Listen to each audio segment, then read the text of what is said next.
মধ্যপ্রাচ্যের আকাশে এখন বারুদের গন্ধ আর বাতাসের কানে কানে ফিরছে আসন্ন প্রলয়ের বার্তা। কারণ দীর্ঘদিনের স্নায়ুযুদ্ধের আড়াল ভেঙে এবার সরাসরি অ্যাকশনের ময়দানে নেমে পড়েছে খামেনির দুর্ধর্ষ বাহিনী। আন্তর্জাতিক মিডিয়ার পাতায় পাতায় এখন শুধুই আতঙ্কের শিরোনাম, যেখানে বড় বড় হরফে লেখা হচ্ছে যে কোনো প্রকার পূর্ব হুঁশিয়ারি বা সতর্কতা ছাড়াই ইরাকের মাটিতে অবস্থিত মার্কিন যুক্তরাষ্ট্রের সবথেকে সুরক্ষিত দুর্গ বলে পরিচিত দূতাবাসে অতর্কিত হামলা চালিয়েছে ইরান। এই ঘটনাটি এতটাই আকস্মিক এবং ভয়াবহ ছিল যে পরিস্থিতি এখন নিয়ন্ত্রণের সম্পূর্ণ বাইরে চলে গেছে। অবস্থান এমন এক শোচনীয় পর্যায়ে গিয়ে দাঁড়িয়েছে যে এতদিনে যারা ইরাকের মাটিতে বসে দাপটের সাথে খবরদারি করত, সেই যুক্তরাষ্ট্রের গর্বিত ডেল্টা ফোর্সকে এখন রীতিমতো তল্পিতল্পা গুটিয়ে প্রাণ বাঁচাতে পালানোর পথ খুঁজতে হচ্ছে। পেন্টাগনের সব হিসাব নিকাশ আর সমরবীরদের মোটা মোটা ফাইলের ছক উল্টে দিয়ে তেহরান এখন এমন এক চাল চেলেছে যা ট্রাম্প প্রশাসনের কপালে চিন্তার ভাঁজ ফেলে দিয়েছে। বাগদাদের সেই সুরক্ষিত দুর্গে ঠিক কি এমন ঘটল যে মার্কিন এলিট ফোর্সকে লেজ গুটিয়ে পালাতে হচ্ছে? কেন বিশ্বের সুপার পাওয়ার দাবি করা দেশটির মেরুদণ্ডে ভয়ের শীতল স্রোত বয়ে গেল? আজকের এই বিশেষ প্রতিবেদনে আমরা সেই রহস্যের জট খোলার চেষ্টা করব, যা শুনলে আপনার চোখ ও কপালে উঠতে বাধ্য। ঘটনার কেন্দ্রবিন্দুতে বাগদাদ আন্তর্জাতিক বিমানবন্দরের ঠিক পাশে গড়ে তোলা যুক্তরাষ্ট্রের এক বিশাল ও রহস্যময় দুর্গ, যার পোশাকি নাম বাগদাদ ডিপ্লোম্যাটিক সাপোর্ট সেন্টার বা বিডিএসসি। বাইরে থেকে দেখলে এক নিতান্তই সাধারণ একটি কূটনৈতিক সহায়তা কেন্দ্র বলে মনে হয়, কিন্তু এর অন্দরমহলের খবর জানলে ভিমড়ি খাওয়ার জোগাড় হবে। প্রায় 350 একর জায়গা জুড়ে বিস্তৃত এই বিশাল কম্পাউন্ডটিকে সামরিক বিশ্লেষকরা মধ্যপ্রাচ্যের মিনি পেন্টাগন বলেই ডাকেন। কূটনৈতিক কাজের সাইনবোর্ড ঝুলিয়ে আসলে এর ভেতরে যুক্তরাষ্ট্রের ডেল্টা ফোর্স বা সিআইএর চৌকস গোয়েন্দারা তাদের গোপন ষড়যন্ত্রের আস্তানা গেড়ে বসেছিলেন। ইরাকের মাটিতে বসে প্রতিবেশী দেশ ইরানকে কিভাবে অস্থির তৈরি করা যায়, কিভাবে ইরানের বড় বড় নেতাদের টার্গেট করে সাইজ করা যায় এবং মধ্যপ্রাচ্যের তেলের রাজনীতি কিভাবে নিজেদের পকেটে রাখা যায়, তার যাবতীয় নীল নকশা এই বিল্ডিংয়ের চার দেয়ালের ভেতরেই তৈরি হতো। ট্রাম্প প্রশাসন ভেবেছিল গোলাকার আকৃতিতে বানানো এবং বিশাল সব দেয়ালকে ঘিরে এই দুর্গ হয়তো বিশ্বের সবচেয়ে নিরাপদ জায়গা, যেখানে মাছি গলে ঢোকার সাধ্য নেই। তাদের ধারণা ছিল বাগদাদের ধুলো বালি তাদের অনুমতি ছাড়া এই দুর্গে প্রবেশ করতে পারবে না। কিন্তু তাদের সেই অহংকারের বেলুন এবার এক নিমিষেই ফুটো হয়ে গেছে। যে স্থানটিতে তারা দুর্ভেদ্য বলে নিশ্চিন্ত ভেবেছিল, সেটি এখন তাদের গলার কাটা হয়ে দাঁড়িয়েছে। ইরান সীমান্তে যত ধরনের গোপন অপারেশন চালানো হতো তার কমান্ড সেন্টার ছিল এই বিডিএসসি। অথচ যুক্তরাষ্ট্রের নাকের ডগার ওপর দিয়ে খোদ তাদেরই সব থেকে সুরক্ষিত ঘরে আঘাত হেনে ইরান বুঝিয়ে দিয়েছে যে পেন্টাগন নিরাপত্তা ব্যবস্থা আসলে কতটা ঠুনকো। ঘটনার গভীরতা বুঝতে হলে আমাদের তাকাতে হবে আন্তর্জাতিক সংবাদ মাধ্যমের দিকে, যেখানে প্রতিটি মুহূর্তে আপডেট আসে ঝড়ের গতির। ইরানি সংবাদ সংস্থা মেহের নিউজ এজেন্সি এবং ইরাকের স্থানীয় গণমাধ্যমগুলোর ব্রেকিং নিউজ হিসেবে প্রচার করা হচ্ছে বাগদাদের এই অত্যন্ত গুরুত্বপূর্ণ মার্কিন ফ্যাসিলিটিতে ভয়াবহ বিস্ফোরণ ঘটেছে। শুরুতে যুক্তরাষ্ট্র তাদের স্বভাবসুলভ ভঙ্গিতে ঘটনাটি ধামাচাপা দেওয়ার চেষ্টা করছিল। তারা এমন ভাব দেখাচ্ছিল যেন কিছুই হয়নি বা বিষয়টি তাদের আমলে নেওয়ার মতোই নয়, যেন এটি একটি সাধারণ দুর্ঘটনা মাত্র। কিন্তু আগুনের ধোঁয়া তো আর এক হাত দিয়ে ঢোকানো যায় না। শেষমেশে পরিস্থিতি বেগতিক দেখে এবং আন্তর্জাতিক চাপের মুখে যুক্তরাষ্ট্র স্বীকার করতে বাধ্য হয়েছে যে তাদের এই সুরক্ষিত কম্পাউন্ডে পরিকল্পিতভাবে হামলা চালানো হয়েছে। বিশ্বের সব থেকে শক্তিশালী দাবি করা দেশটির সবচেয়ে সুরক্ষিত ঘাঁটিতে মরণ ফাঁদ পেতে রাখা হয়েছিল এবং তা সময় মতো বিস্ফোরিত হয়েছে। এই ঘটনা পেন্টাগনের কর্তাদের রাতের ঘুম হারাম করে দিয়েছে। কোথায় গেল তাদের অত্যাধুনিক সব সেন্সর, আর কোথায় গেল তাদের শকুনের মতো নজরদারি করা ড্রোন প্রযুক্তি? ইরানের কৌশলের কাছে যুক্তরাষ্ট্র $1 ট্রিলিয়ন প্রযুক্তি যে একেবারে অকেজো হয়ে পড়েছে তা এই এক হামলায় পরিষ্কার হয়ে গেছে। ট্রাম্প প্রশাসন এখন চরম লজ্জার মুখে লুকানোর জায়গা পাচ্ছে না, কারণ তাদের নিরাপত্তা ব্যবস্থায় এই কঙ্কালসার দশা।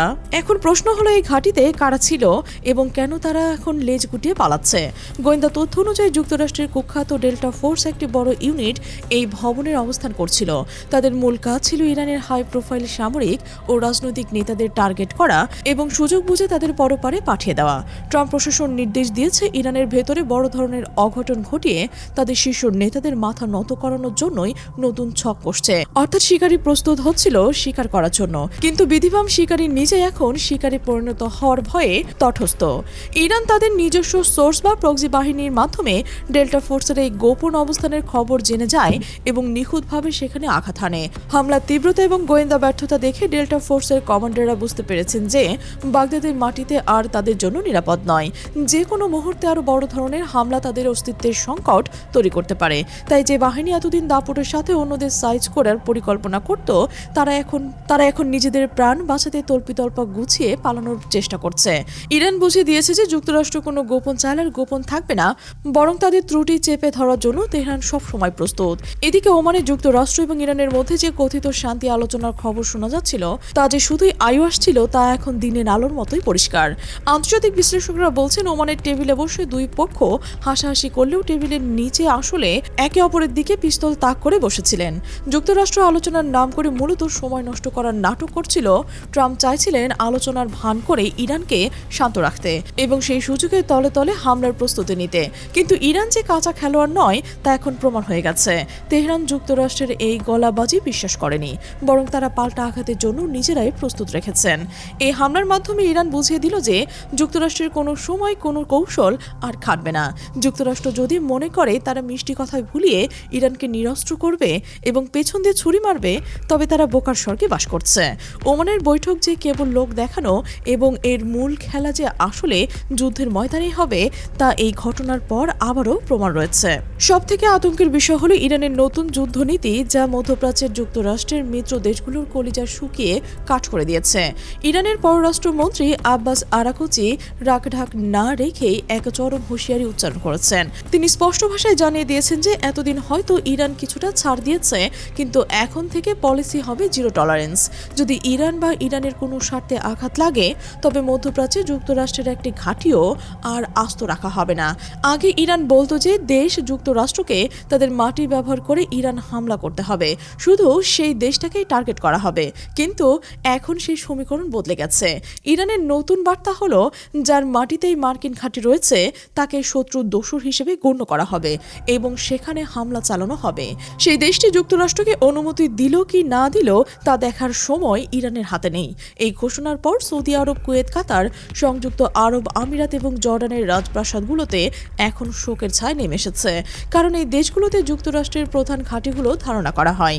ইরানের মিসাইলগুলো এখন আর শুধু মার্কিন সেনাদের দিকেই তাক করা নেই, বরং এই দেশগুলো তেল ক্ষেত্র এবং রাজপ্রাসাদের এখন টার্গেটের তালিকায়।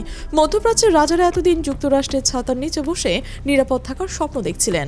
তারা ভেবেছিলেন ট্রাম্প তাদের বাঁচাবে, কিন্তু বাগদাদের ঘটনা তাদের চোখে আঙুল দিয়ে দেখিয়ে দিয়েছেন যে যুক্তরাষ্ট্র নিজেদের বিশেষ বাহিনীতেই বাঁচতে পারছে না। তাহলে তাদের রাজত্বকে কিভাবে বাঁচাবে? সৌদি আরব এবং আমিরাতের শাসকরা এখন উভয় সংকটে পড়েছে।